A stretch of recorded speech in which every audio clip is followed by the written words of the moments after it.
الحمد للہ وکفا وسلام علی عباده الذین اصطفى اما بعد فاعوذ باللہ من الشیطان الرجیم بسم اللہ الرحمن الرحیم وقل للمؤمنات یغضضن من ابصارهن ويحفظن فروجهن ولا يبدين زینتهن الا ما ظهر منها وليضربن بخمورهن على جيوبهن الى آخر الآیہ۔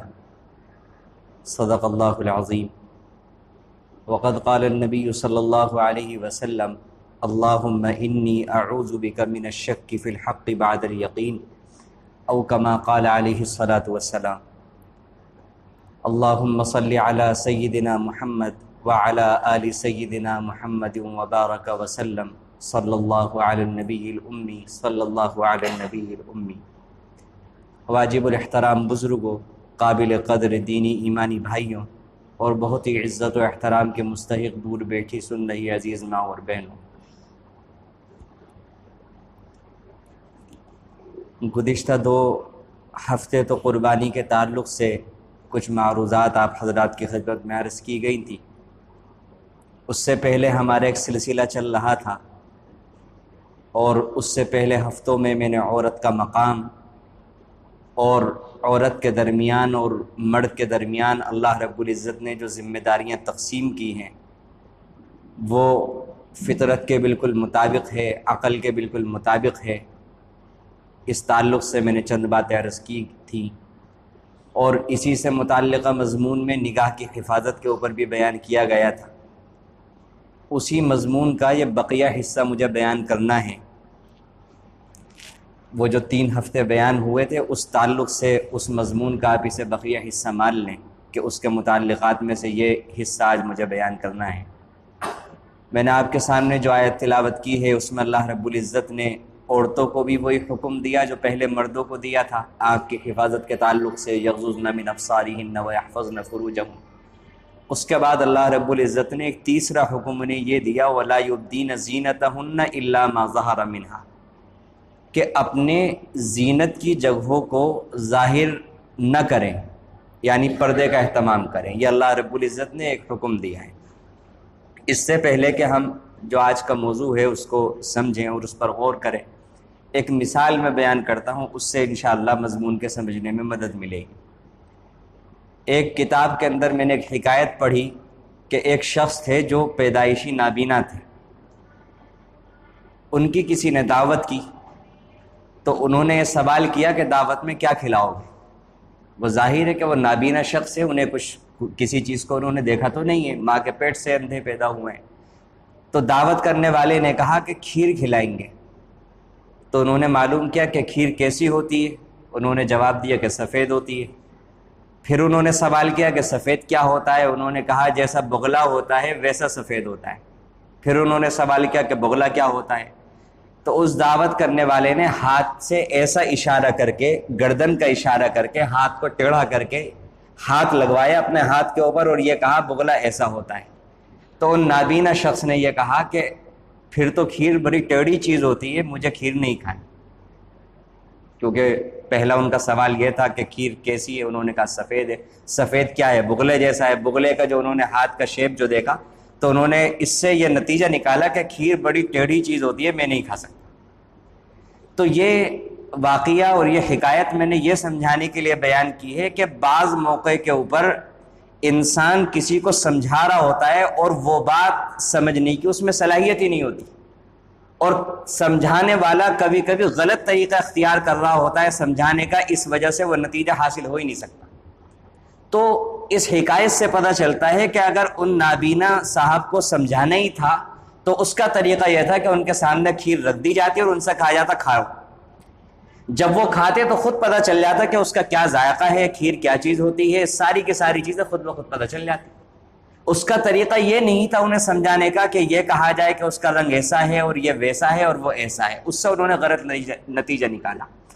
آج ہمارے اسلام کے شعائر پر، اسلامی احکامات پر یہ جو غیروں کی طرف سے پروپیگنڈے کیے جا رہے ہیں، لاکھوں کروڑوں کا خرچ اسلام کے خلاف منفی پروپیگنڈے کرنے پر چینلوں کے ذریعے سے اور جتنے بھی وسائل ہیں ان کا استعمال کر کے جو کیا جا رہا ہے، تو ہمارے بہت سے بیچارے سیدھے سادے مسلمان وہ ایسا ہی لوگوں کے سامنے صفائیاں دینے لگ جاتے ہیں، خود بھی شکوک و شبہات کے اندر مبتلا ہو جاتے ہیں، جیسا کہ یہ صاحب نابینا کو سمجھانے لگے۔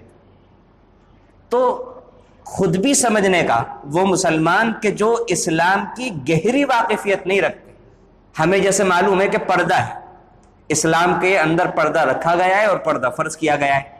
اب پردے کے بارے میں غیروں کی طرف سے جس طرح کے اعتراضات کیے جاتے ہیں، تو ظاہر ہے ایک انسان جو گہری واقفیت نہیں رکھتا دین سے، وہ اس کے جوابات خود بھی نہیں سمجھ سکتا، دوسروں کو تو کیا جواب دے گا مطمئن کرنے والے۔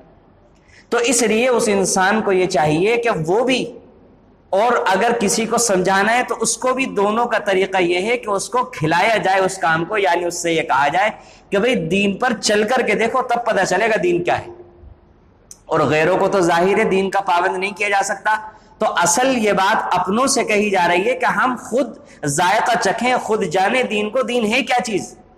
ایک مثال سے اس مضمون کی اور وضاحت ہوگی کہ مثال کے طور پر ایک انسان کے سامنے چائے رکھی ہوئی ہے، اب دوسرا شخص اس سے کہتا ہے یہ چائے نہ پینا، چائے بہت خراب ہے، چائے کڑوی ہے۔ اب جو انسان چائے پی چکا، اس میں سے ایک دو گھونٹ لے چکا اور اسے میٹھا بالکل ٹھیک لگ رہا ہے، اب دوسرا انسان کہہ رہا ہے کہ اس میں میٹھا ہے نہیں، کڑوی ہے، تو یہ انسان جو چائے کو چکھ چکا یہ مانے گا؟ اسے ضرورت ہی نہیں ہے کسی کی دلیل کی یا کسی کی بات کے اندر آنے کی، کیونکہ خود ذائقہ چکھ چکا ہے۔ بالکل اسی طرح وہ مسلمان جو اسلام سے گہری واقفیت رکھتے ہیں، اسلام کے کس حکم پر چلنے سے طبیعت کے اوپر کیا اثر پڑتا ہے، اسلام کے کس حکم پر چلنے سے کیا فائدہ ہوتا ہے، اور اللہ کے حکم پر چلنے میں زندگی میں کیسا سکون آتا ہے، اگر اس کا ذائقہ میں نے اور آپ نے چکھ رکھا ہے تو کوئی کتنا بھی اعتراض کر لے اسلام میں یہ خرابی، اسلام میں یہ خرابی، اسلام کا فلاں نظام خراب، ہم نے ذائقہ چکھا ہوا ہے تو ہمیں کوئی فرق ہی نہیں پڑے گا۔ وجہ کیا ہوتی ہے کہ ہم نے خود ذائقہ نہیں چکھا ہوا، ہمیں خود نہیں معلوم۔ اس سے پہلے جب کوئی پروپیگنڈا کرتا ہے، کوئی شکوک و شبہات کے اندر مبتلا کرتا ہے، کیونکہ ہم خود اسلام کی واقفیت نہیں رکھتے، تو اس وجہ سے ہم کہیں نہ کہیں شکوک و شبہات کے اندر مبتلا ہو جاتے ہیں کہ ہاں یہ بات صحیح کہی جا رہی ہے، شاید یہ بات صحیح کہی جا رہی ہے، شاید یہی بات ہو، اور سمجھتے ہیں کہ چلو کوئی بات نہیں، 100% تو کوئی جھوٹ نہیں بولا کرتا، ٹھیک ہے ہمارے علماء کہہ رہے ہیں یا ہم نے سنی ہے، اپنے بڑوں سے سنی ہے، ہو سکتا ہے ان بیچاروں تک صحیح معلومات نہ پہنچی ہو، ابھی ہمیں صحیح معلومات پہنچ رہی ہو، چلو ٹھیک ہے پوری بات نہ خراب، صحیح 70% شاید خراب ہوگی، 30% تو ٹھیک ہوگی۔ تو کہیں نہ کہیں انسان جو شکوک و شبہات کے اندر مبتلا ہو جاتا ہے، اس کا طریقہ یہی ہے کہ انسان عمل کرے اللہ کے حکم کے اوپر، جب عمل کرے گا تو شکوک و شبہات خود دور ہوتے چلے جائیں گے، اور عمل کرے بغیر اگر انسان چاہے کہ شکوک و شبہات دور ہو جائیں تو صحیح معنوں میں بغیر عمل کرے شکوک و شبہات دور نہیں ہوں گے۔ ایک دور ہوگا عقل کے ذریعے سے، دوسرا انسان عقل کا استعمال کر کے دوسرا شک پیدا کر دے گا۔ جب تک ذائقہ چکھیں گے نہیں، خود اطمینان نہیں ہوگا، تو تب تک ہمارا یقین اللہ کے احکام پر اور اللہ کے دین پر مضبوط نہیں ہونے والا۔ اس لیے دین پر عمل کرنے والے بنے، جب عمل کرنے والے بنیں گے تو اتنا مضبوط یقین دل کے اندر آ جائے گا کہ کوئی شکوک و شبہات کی موٹی سے موٹی چٹان آپ کے سامنے لا کر کے کھڑا کر دے، آپ کے یقین کے اندر فرق نہیں پڑنے والا۔ اور اگر خود ذائقہ نہیں چکھا ہوگا، خود عمل کرنے والے نہیں ہیں، بہت آسانی سے اتنے زبردست قسم کے عقلی اعتراضات آج کرنے والے اسلام کے مخالف کر رہے ہیں۔ معافی کے ساتھ عرض کروں گا کہ ہم جیسے خاندانی گھریلو جو مسلمان ہیں، جو مسلمان کے گھر میں پیدا ہو گئے اس لیے مسلمان ہیں، آج کے غیر مسلم جو لوگ ہیں جو تیاری کے ساتھ مسلمانوں کے احکامات پر اعتراض کر رہے ہیں، ہمارے مسلمان ان اعتراضات کا جواب نہیں دے سکتے۔ عقل چکرا جائے گی، آپ ماننے پر مجبور ہو جائیں گے، آپ اپنے حکم کو چھوڑیں گے تو نہیں، لیکن ان کے عقلی دلائل کا جواب نہیں دے سکیں گے۔ اس لیے ضرورت ہے اپنے دین کو جاننے کی، اپنی دین کی واقفیت حاصل کرنے کی اور اس کے اوپر عمل کرنے کی۔ بہرحال آج جو بات مجھے عرض کرنی تھی وہ پردے کے تعلق سے مجھے عرض کرنی تھی کہ آج پردے کے اوپر بھی بہت بڑے بڑے اعتراضات کیے جاتے ہیں، تو ہمیں سمجھنا چاہیے۔ میں بہت آسان زبان کے اندر آج کل ایسے مضامین بیان کرنے کی کوشش کر رہا ہوں جو غیروں کی طرف سے اٹھائے جا رہے ہیں، تاکہ کچھ مضامین اور کچھ مسائل جب ہمارے سامنے آئیں تو اس سے کم ہمارے دل کے اندر اتنی بات آ جائے کہ بھئی اسلام کا ہر حکم بالکل عقل کے مطابق ہوتا ہے، ہمیں نہیں معلوم وہ الگ بات، اتنی تسلی ہمارے دلوں کے اندر پیدا ہو جائے۔ آپ غور کریں کہ یہ فطرت کا اصول ہے کہ جو بھی چیز نازک اور اہم ہوتی ہے فطرت نے اس کو پردے کے اندر رکھا ہے۔ میں شریعت کا اصول نہیں کہہ رہا ہوں، فطرت کا یہ اصول ہے کہ جو چیز بھی نازک اور اہم ہوتی ہے فطرت نے اس کو پردے کے اندر رکھا ہے۔ مثال کے طور پر ہم اپنے جسم کے اوپر غور کریں کہ ہمارے ہاتھوں کے اوپر اللہ نے کوئی پردہ نہیں بنایا، کیوں؟ کیونکہ ہاتھ مضبوط ہیں۔ پیروں کے اوپر اللہ رب العزت نے کوئی پردہ نہیں بنایا، کیوں؟ کیونکہ پیر مضبوط ہیں۔ لیکن اس کے خلاف ہمارا دماغ چونکہ بہت اہم ہے اور نازک ہے، اس لیے آپ دیکھیں کہ اللہ رب العزت نے سر جیسی مضبوط ہڈی کے اندر، کتنی مضبوط کھوپڑی کے اندر نازک جیسے دماغ کا کور بنایا اور اللہ رب العزت نے اس کو چھپا کر کے رکھا۔ دماغ کے اوپر سر کا پردہ اللہ رب العزت نے چڑھایا اور اس کے اندر پردہ رکھیا، اس کو پردے کے اندر رکھا کیونکہ دماغ نازک بھی ہے اور اہم بھی ہے۔ اس کے علاوہ آپ غور کریں کہ انسان کے جسم کے اندر دل بہت زیادہ اہم ہے۔ اللہ رب العزت نے دل کو پسلیوں کے بیچ میں، ہڈیوں کے بیچ میں، کیونکہ وہ نازک ہے، وہ اہم ہے، اس لیے اللہ رب العزت نے ان ہڈیوں کے بیچ کے اندر اس کو پوری حفاظت کے ساتھ، ہر قسم کی حفاظت جتنی بھی دی جا سکتی تھی انسان کو، وہ حفاظت اور پردے کا حصار اس کے اوپر لگا کر اللہ رب العزت نے انسان کے جسم کے اندر دل کو رکھا۔ بہت مختصر کر کے میں آپ کے سامنے بیان کر رہا ہوں۔ فطری طور پر جو اللہ رب العزت نے اصول بنائے وہ چند اشارے کر رہا ہوں۔ آپ آنکھ کو دیکھیں، آنکھ کتنی نازک چیز ہے اور کتنی اہم ہے۔ وہی والی چیز نازک اور جہاں اہم چیز ہوگی تو انسان کی فطرت ہے کہ وہ اس کو پردے کے اندر رکھتا ہے، اور یہی فطرت کا تقاضا بھی ہے اور یہی فطرت کا قانون بھی۔ آپ آنکھ کو دیکھ لیں کہ اللہ رب العزت نے یہ والی ہڈی کو تھوڑا سا آگے نکالا اور یہاں سے یہ چیز دبتی ہوئی ہوتی ہے، اس کے بیچ میں خاکہ اور ایک خانہ اللہ رب العزت نے بنایا اور وہاں پر آنکھ کو فٹ کر دیا۔ پھر اس آنکھ کے اوپر پردہ بنایا اور اس پردے کے اوپر اللہ رب العزت نے پلکیں بنائی۔ اگر آنکھ کے اوپر ہی غور کریں اور آنکھ کا پورا نظام، آنکھ کا پورا سسٹم بیان ہو، کم سے کم 8-10 منٹ اس کو بیان کرنے میں لگ جائیں گے۔ عجیب و غریب اللہ رب العزت نے سسٹم بنایا ہے، آنکھ کا نظام عجیب و غریب طریقے پر اللہ رب العزت نے بنایا ہے، اور اس کو اتنا حساس بنایا ہے کہ اگر کوئی بھی چیز انسان کی طرف آئے گی، آپ کسی کی طرف ہاتھ کریں، اچانک سے کوئی بھی چیز پھینکیں تو فوراً بے اختیار ایک دم فوراً اسی سیکنڈ کے اندر انسان کی آنکھ کا پردہ بند ہو جاتا ہے۔ زبردست قسم کا اللہ رب العزت نے اس کو حفاظت حصار اور پردے کے اندر آپ کو رکھا۔ یہ 2-3 مثالیں میں نے انسان کے جسم کے اندر سے پیش کی۔ اب آپ آ جائیں کہ اللہ رب العزت نے دیکھیں پھلوں کا نظام کیا بنایا۔ آم کو آپ دیکھیں کہ آم کے اوپر کیا اللہ رب العزت نے پردہ نہیں رکھا؟ اگر آم کے اوپر چھلکے کا پردہ اللہ رب العزت نہیں رکھتے، کیا آم ہم کھا پاتے؟ کیا پرندوں سے وہ بچ پاتا؟ کیا وہ مکھیوں سے بچ پاتا؟ کیلے کے اوپر کیا اللہ نے پردہ نہیں رکھا؟ کیا تربوز اور خربوزے کے اوپر اللہ نے پردہ نہیں رکھا؟ کون سی سبزی اور کون سا پھل ایسا ہوتا ہے کہ اکثر و بیشتر کے اوپر اللہ رب العزت نے پردہ نہیں رکھا؟ اور اس پردے کی کیا حکمت ظاہر ہے؟ آم کے اوپر سے اس کا چھلکا اتار کر اس کے رکھ کر کے دیکھ لیجئے، خود سمجھ میں آ جائے گا تھوڑی سی دیر کے اندر کہ آم کے اوپر اللہ رب العزت نے چھلکا کیوں بنایا، کیلے کے اوپر اللہ تعالیٰ نے چھلکا کیوں بنایا، تربوز کے اوپر اللہ رب العزت نے چھلکا کیوں بنایا۔ اسی طرح آپ گیہوں کے اوپر دیکھ لیجئے، گیہوں کے اوپر اللہ نے چھلکا بنایا۔ اگر اللہ تعالیٰ گیہوں کے اوپر چھلکا نہ بناتے، چاول کے اوپر اللہ رب العزت چھلکا نہ بناتے، نہ گیہوں ہم استعمال کر سکتے تھے، نہ چاول ہمارے استعمال کے قابل لیتا، نہ یہ پھل ہمارے استعمال کے قابل لیتے، نہ یہ سبزیاں ہمارے استعمال کے قابل لیتی۔ جو چیز بھی اہم اور نازک ہے، فطرت نے یہ قانون بنایا ہے کہ اس کو پردے کے اندر رکھا گیا ہے۔ یہاں پر کوئی بھی اعتراض نہیں کرتا کہ بھئی یہ پردہ اس کے لیے بندش ہے، یہ اس کے لیے جیل ہے، یہ اس کی آزادی کے اندر رکاوٹ، کوئی کسی قسم کا اعتراض نہیں کرتا کہ یہاں پر اسے سمجھ میں آتا ہے۔ اس کے علاوہ اور غور کریں، یہ بات تو ٹھیک ہے ہو گئی پھلوں کے بارے میں، انسانوں کی بھی مثال میں آپ کے سامنے بیان کرتا ہوں۔ مثال کے طور پر ایک انسان ہے، ایک عام انسان ہے، مجھ جیسا، ہم جیسا انسان ہے، تو وہ انسان جب وہ بازاروں کے اندر چلتا ہے تو عام طریقے پر چلتا ہے۔ اس کے علاوہ کوئی مشہور شخصیت ہوتی ہے، کوئی مشہور انسان ہوتا ہے، یا کوئی مالدار ترین انسان ہوتا ہے، یا کسی بھی اعتبار سے مرتبہ رکھنے والے انسان ہوتا ہے جو گورنمنٹ کی نظر میں زیادہ اہم ہوتا ہے، تو آپ اور ہم دیکھتے ہیں کہ وہ اکیلے نہیں چلا کرتا، بلکہ اس کے ارد گرد حصار ہوتا ہے، اس کے باڈی گارڈ کا، اس کے حفاظت کرنے والوں کا۔ تو کیا یہ جو حصار ہوتا ہے اور یہ جو آڑ بنائی جاتی ہے، پردہ بنایا جاتا ہے، تو کیا اس کو توہین سمجھا جاتا ہے یا اس کو اہمیت کے لائق سمجھا جاتا ہے؟ ظاہر ہے کہ جو ایسے لوگ ہوتے ہیں جن کو سیکیورٹی دی جاتی ہے اور جن کے ارد گرد حفاظت کرنے والے لوگ کھڑے ہوئے ہوتے ہیں، تو معاشرے کے اندر، سوسائٹی کے اندر سارے لوگ اس بات کو مانتے ہیں کہ بھئی وہ لوگ زیادہ اہم ہیں، اس وجہ سے ان کو اعزاز دیا جاتا ہے، ان کو حفاظت دی جاتی ہے۔ تو بالکل اسی طرح جب ہم انسانی زندگی میں دیکھ رہے ہیں، جو لوگ اہم ہیں وہ عام لوگوں کے طریقے کے مطابق زندگی نہیں گزارتے، ان کو پردہ دیا جاتا ہے، ان کو سیکیورٹی دی جاتی ہے، ان کے ارد گرد حفاظت حصار قائم کیا جاتا ہے۔ انسان کا بنایا ہوا یہ قانون ہے، فطرت کا بنایا ہوا یہ قانون ہے، تو اللہ کے بنائے ہوئے قانون پر یہ اعتراض کیوں ہے؟ جب یہ چیز بالکل فطرت کے مطابق نظر آ رہی ہے تو اگر اللہ رب العزت یہ کہہ دیں کہ بھئی عورت کے لیے ایک کپڑا فالتو ہے تو اس پر کون سی آفت ٹوٹ جاتی ہے, کون سی مصیبت آ جاتی ہے, سمجھ میں نہیں آتی.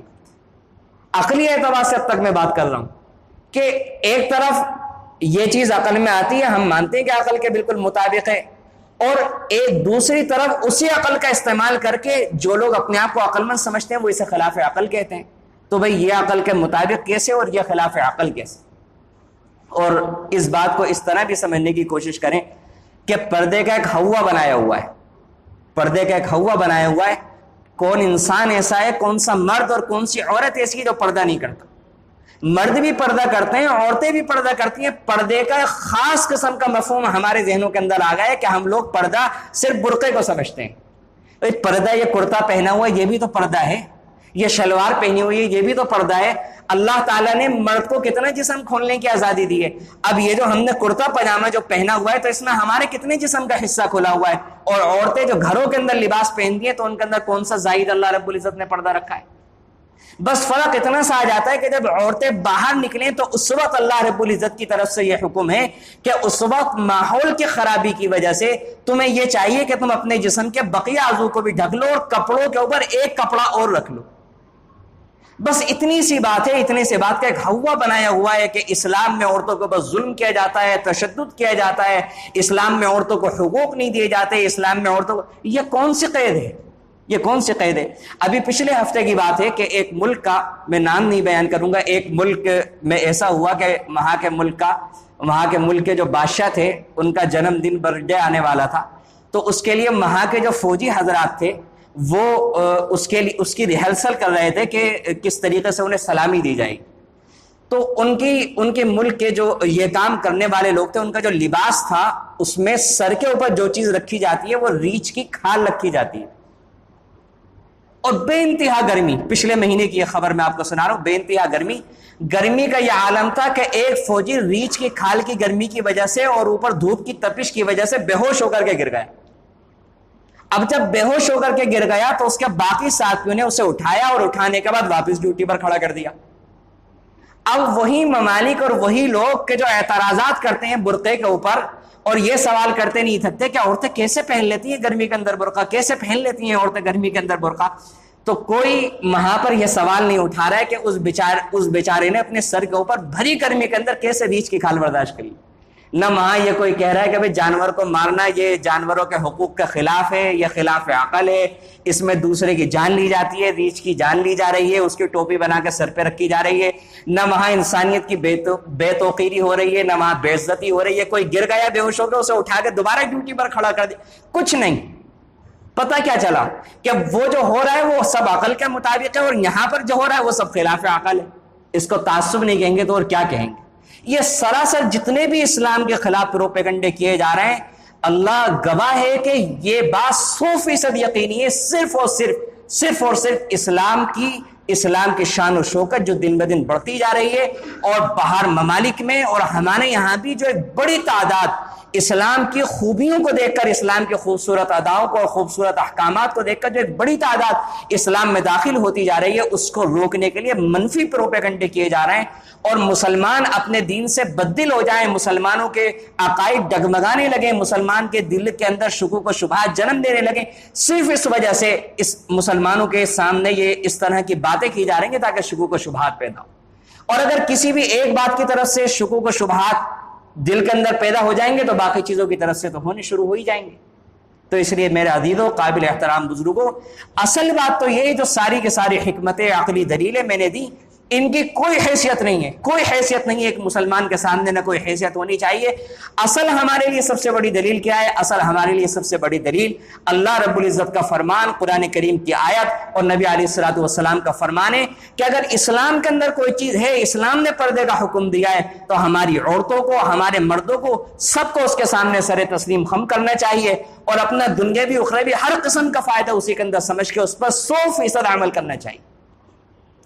پردے کی اسلام کے اندر یہ اہمیت ہے کہ ایک موقع پر اللہ کے نبی صلی اللہ علیہ وسلم کے پاس آپ کی 2 بیویاں حضرت ام سلمہ رضی اللہ عنہ, حضرت میمونہ رضی اللہ عنہ بیٹھی ہوئی ہیں. ایک صحابی جو نابینا ہے وہ تشریف لائے. اللہ کے نبی صلی اللہ علیہ وسلم نے فرمایا تم دونوں پردہ کر. ان دونوں آپ کی بیویوں نے، ہماری ماں نے، امہات المؤمنین نے یہ کہا ہے اللہ کے نبی صلی اللہ علیہ وسلم یہ تو اندھے ہیں۔ اللہ کے نبی صلی اللہ علیہ وسلم نے فرمایا یہی تو اندھے ہیں، تم دونوں تو اندھی نہیں ہو۔ آج جو لوگ کہتے ہیں نا کہ دل پاک ہونا چاہیے، پردے سے کیا ہوتا ہے، اور نگاہ پاک ہونی چاہیے، تو یہاں پر آپ بتائیں کہ یہاں پر کیا بیان کریں گے، یہاں کس پر انگلی اٹھائیں گے؟ کیا نعوذ باللہ امہات المؤمنین کے بارے میں کوئی شبہ تھا اللہ کے نبی صلی اللہ علیہ وسلم کو؟ کیا ہم صحابہ سے زیادہ مقدس ہو گئے ہمارے مرد اور ہم لوگ؟ کیا ہماری عورتیں امہات المؤمنین سے زیادہ پاک دل اور پاک نظر ہو گئیں؟ اللہ کے نبی صلی اللہ علیہ وسلم نے باتیں اس لیے کروائیں گے تاکہ امت تک پہنچے اور ہم عمل کریں۔ حج اور عمرے کے موقع پر اللہ کے نبی صلی اللہ علیہ وسلم نے فرمایا کہ حج کے موقع پر عورتوں کو چہرہ نہیں ڈھکنا، ہاتھوں میں دستانے نہیں پہننے، لیکن اس کے باوجود امہات المؤمنین اما عائشہ صدیقہ رضی اللہ عنہا کی روایت ہے کہ اس کا مطلب کوئی یہ نہ سمجھ لے کہ عورت کو عمرے کے موقع پر اور حج کے موقع پر پردہ نہیں کرنا، پردہ کرنا ہے، چہرہ نہیں ڈھکنا، دونوں باتیں الگ الگ ہیں۔ اما عائشہ صدیقہ رضی اللہ عنہا نے اس پر عمل کر کے دکھایا۔ آپ فرمایا کرتی تھی، صحابیات نے بیان کیا کہ جب اما عائشہ رضی اللہ عنہا نے اللہ کے نبی صلی اللہ علیہ وسلم کے ساتھ حج کیا تو مرد الگ حصے میں طواف کر رہے ہوتے تھے تھوڑی سی دور، اور عورتیں الگ طرف طواف کر رہی ہوتی تھی، لیکن جب مرد قریب میں آیا کرتے تھے، چونکہ مطاف تو ایک تھا اس زمانے میں بھی، تو اما عائشہ رضی اللہ عنہا اپنی چادر کو آگے کر لیا کرتی تھی کہ چہرے کو لگتی نہیں تھی اور چہرہ ڈھک جایا کرتا۔ یہ عمل کر کے دکھایا کہ اس حالت میں بھی پردہ معاف نہیں ہوتا۔ اور سنیں ایک موقع پر اللہ کے نبی صلی اللہ علیہ وسلم کی ایک صحابیہ اللہ کرے ہماری ماں بہنوں کے دل کے اندر یہ واقعہ اترے، ان کا ایک بیٹا شہید ہو گیا، ام خلاد رضی اللہ عنہ، ابو داؤد شریف کی روایت ہے۔ اگر کسی عورت کا بیٹا شہید ہو گیا، آپ مجھے بتائیں کہ اس وقت اس کے دل کے اوپر کیا بیت رہی ہوگی۔ جنگ کے اندر بیٹا شہید ہو گیا، اس وقت وہ خاتون جب اپنے بیٹے کی تحقیق کے لیے نکلی ہیں تو پردے کے ساتھ نکلی ہیں۔ کسی نے کہا تعجب کے ساتھ کہ اس موقع پر بھی پردے کا خیال ہے، تو انہوں نے جو جواب دیا وہ اللہ کرے کہ ہمارے لیے بھی غیرت کا سبب بنے اور ہمارے گھر کے خواتین کے لیے بھی غیرت کا سبب بنے۔ فرمانے لگی کہ بیٹا مرا ہے، حیا نہیں مری۔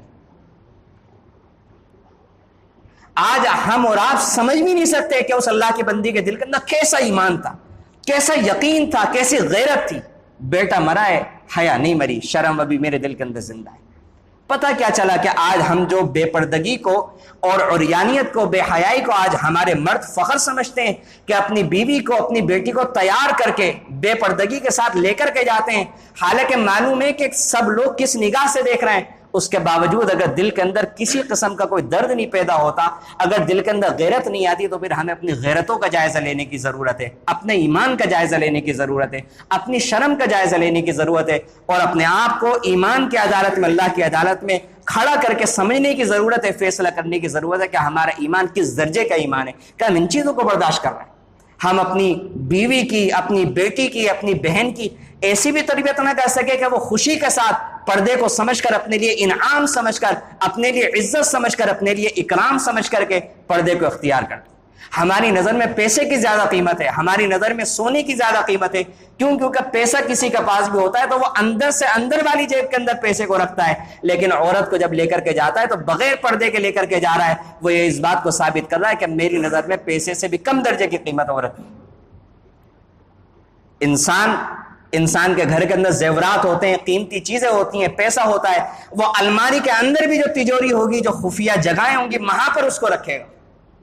اور جو انسان، اللہ کے نبی صلی اللہ علیہ وسلم نے فرمایا، جو عورت کو دولت سمجھے گا، وہ جو غیرت مند شخص ہوگا، جس کے اندر شرم ہوگی، حیا ہوگی، جس کے اندر ایمان ہوگا، وہ اپنی عورت کی اس طرح پر تربیت کرے گا کہ اس کو پردہ اپنے لیے ذلت، اپنے لیے پستی کی چیز وہ عورت نہیں سمجھے گی، اپنے لیے قید نہیں سمجھے گی، بلکہ اپنے لیے حفاظت کا ذریعہ، اور اپنے لیے عزت اور اللہ رب العزت کے قرب کے ملنے کا ذریعہ سمجھے گی۔ دنیا کے لوگ بات کرتے ہیں کہ عورت کے حقوق کی، تو آج تک تاریخ کے اندر کوئی بھی معاشرہ اور کوئی بھی صدی ایسی دکھائیں کہ جس میں عورتوں کو آزادی دی گئی ہو کہ تم جیسا چاہو لباس پہنو، اور پھر عورتوں کے اوپر ظلم ہونے سے کسی گورنمنٹ نے، کسی حکومت نے عورتوں کو بچا لیا۔ ایک مثال کوئی بیان کر دے۔ اس کے برخلاف اسلام کا صدیوں کا تجربہ ہے کہ اسلام نے جہاں پر عورتوں کو حفاظت دی، پردے کا حکم دیا، اور پھر جرائم، اللہ کے نبی صلی اللہ علیہ وسلم کی 10 سالہ حکومتی دور کے اندر صرف 4-5 زنا کے واقعات ملتے ہیں، صرف 4-5، 10 سال کے اندر پوری گورنمنٹ کے اندر صرف 4-5 واقعات۔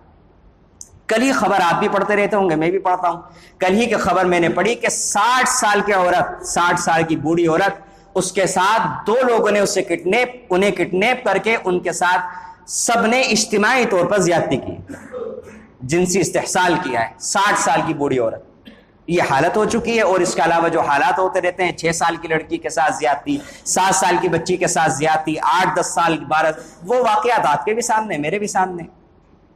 تو اس لیے میرے عزیزوں، قابل احترام بزرگوں، یہ جو پردہ اللہ رب العزت نے بنایا یہ عورت کے لیے آپ غور کریں، آپ تصور کریں کہ ایک وہ عورت جو بازار میں جا رہی ہے برقعے کے ساتھ، ایک وہ عورت جو بغیر لباس کے، بغیر پردے کے جا رہی ہے، اور جس کا ایک ایک عضو چمک رہا ہے، جس کے ایک ایک عضو کی ساخ ظاہر ہو رہی ہے، آپ مجھے بتائیں کہ معاشرے کے مرد کس کو کس نگاہ سے دیکھیں گے؟ برقعے والی عورت کو کس نگاہ سے دیکھیں گے، اور بے پردہ جو عورت جا رہی ہے اسے کس نگاہ سے دیکھیں گے؟ سب کو جواب معلوم ہے۔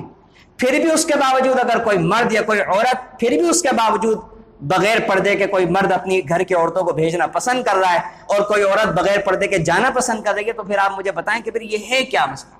تنہائی میں بیٹھ کر کے اللہ کرے ہم اس بات پر غور کریں، اس بات پر فکر کریں کہ ہو کیا رہا ہے، یہ ہے کیا مسئلہ؟ اور اگر ہمیں پردے کا حکم سمجھ میں نہیں آتا، یا کسی کو یہ غلط فہمی ہے کہ بھئی پردے کا حکم اسلام کے اندر نہیں ہے، یا کسی بھی قسم کا شکوک و شبہ اس کے دل کے اندر پیدا ہو گیا ہے، تو یہ غور و فکر کریں اس بات کے اوپر کہ کیا اللہ رب العزت نے اور اللہ کے نبی صلی اللہ علیہ وسلم نے جنہوں نے عورتوں کے سب سے زیادہ حقوق بیان کیے، عورتوں کے سب سے زیادہ حقوق ادا کرنے کی ترغیب دی، اور گورنمنٹی سطح پر جہاں جہاں اسلامی ممالک تھے، اسلامی حکومت تھی، اللہ کے نبی صلی اللہ علیہ وسلم نے ایسے قوانین اللہ کے علم کی روشنی میں بیان کیے لوگوں کے سامنے کہ جو سخت سے سخت سزا تھے اگر کوئی عورتوں کے حقوق کے اندر کمی کرے گا۔ اس کے باوجود کیا کوئی یہ کہہ سکتا ہے کہ اگر یہ قید ہے تو اللہ اور اس کے رسول نے عورتوں کے ساتھ زیادتی کی ہے، پھر ہم کیا یہ الزام لگا رہے ہیں اللہ کے نبی صلی اللہ علیہ وسلم کے اوپر؟ اور یہ جو معاشرہ ہے، مغربی جو تہذیب ہے کہ جس کی روح کے اندر ہم بہتے چلے جا رہے ہیں، میں یہ ایک مضمون لے کر کے آیا تھا، اس کا مختصر حصہ میں آپ کے سامنے بیان کرتا ہوں۔ یہ خاتون ہے، شاید اس کو پڑھ کر ہمارے سامنے کچھ اصلیت آئے اور کچھ حقیقت آئے۔ یہ ایک امریکی خاتون ہے جن کا نام ہے سارا بورکر، اور یہ پہلے غیر مسلم تھی اور انہوں نے بعد کے اندر اسلام قبول کیا۔ ہمارے یہاں جو عورتیں ہیں ان کا تو مزاج ظاہر ہے کہ یہاں پر ابھی اتنا بگاڑ نہیں آیا ہے جتنا وہاں بگاڑ ہے، تو وہ پہلے پردے کو کیا سمجھتی تھی، بعد میں انہوں نے کیا سمجھا، میں 2-3 منٹ میں آپ کے سامنے رکھنے کی کوشش کرتا ہوں تاکہ اس سے ہمیں اندازہ ہو کہ اسلام کی حقیقت اور اسلام ہے کیا چیز ہم سمجھتے ہی نہیں ہیں۔ ہم ہیں تو مسلمان لیکن اسلام کے احکامات کو سمجھ نہیں رہے، کیونکہ اسلام کے احکامات کو ہم اتنی عظمت کی نگاہ سے دیکھ ہی نہیں رہے جتنی عظمت کی نگاہ سے ہمیں دیکھنا چاہیے۔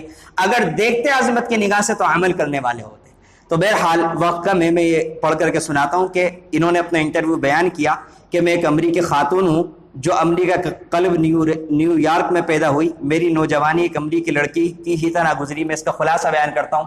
انہوں نے اپنے انٹرویو کے اندر بیان کیا کہ ایک عام عورت جو امریکی عورت ہے، جو چھوٹے چھوٹے کپڑے پہننا، بالکل معمولی سے چند بالش کے برابر، ایک بالش کے برابر کپڑے پہننا، وہ سارے کے سارے کام میرے تھے۔ سب کچھ کھانا، سب کچھ کرنا، کون سی رات کہاں گزر رہی ہے، کس کے ساتھ گزر رہی ہے، یہ سارے کے سارے کام یہ انہوں نے خود بیان کیا کہ یہ ساری کی ساری چیزیں میرے اندر پائی جاتی تھی۔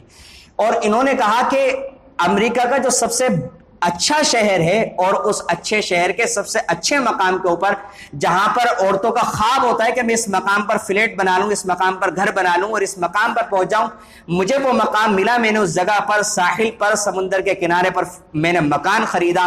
اس کے علاوہ مجھے شہرت بھی ملی کیونکہ ایک ماڈل تھی اور پھر ایک ایکٹر بنی آگے جا کر کے، اور مجھے غیر معمولی شہرت ملی۔ میرے اندر خوبصورتی بھی بے انتہا تھی، ساری کی ساری صلاحیتیں تھی۔ لیکن انہوں نے بیان کیا کہ جیسے جیسے میری شہرت بڑھتی جا رہی تھی، جیسے جیسے میری سیلری بڑھتی جا رہی تھی، ساری کی ساری ترقی دنیاوی اعتبار سے میری بڑھتی جا رہی تھی، لیکن میرے اندر خود اعتمادی جو تھی، میرے اندر کی جو روح تھی، میرے اندر کچھ کمزوریاں ایسی تھیں کہ جو مجھے دکھ رہا تھا کہ یہ چیزیں بڑھ رہی ہیں اور یہ گھٹ رہی ہیں، اور میرے اندر سکون نہیں مل پا رہا تھا۔ مجھے سب کچھ مل رہا تھا، میں سوچتی تھی کہ میرے پاس سب کچھ ہے، دولت ہے، شہرت ہے، پیسہ ہے، سب کچھ ہے، لیکن اس کے باوجود کیا بات ہے جو مجھے کسی بھی طریقے سے سکون نہیں مل پا رہا۔ پھر یہ کہتی ہیں کہ اچانک میرے سامنے قرآن کریم آیا، میں نے قرآن کو پڑھنا شروع کیا، قرآن کو سمجھنا شروع کیا، اور پھر ایک مرحلہ ایسا آیا کہ اللہ رب العزت نے میرا دل کھول دیا، میں نے اسلام قبول کر لیا۔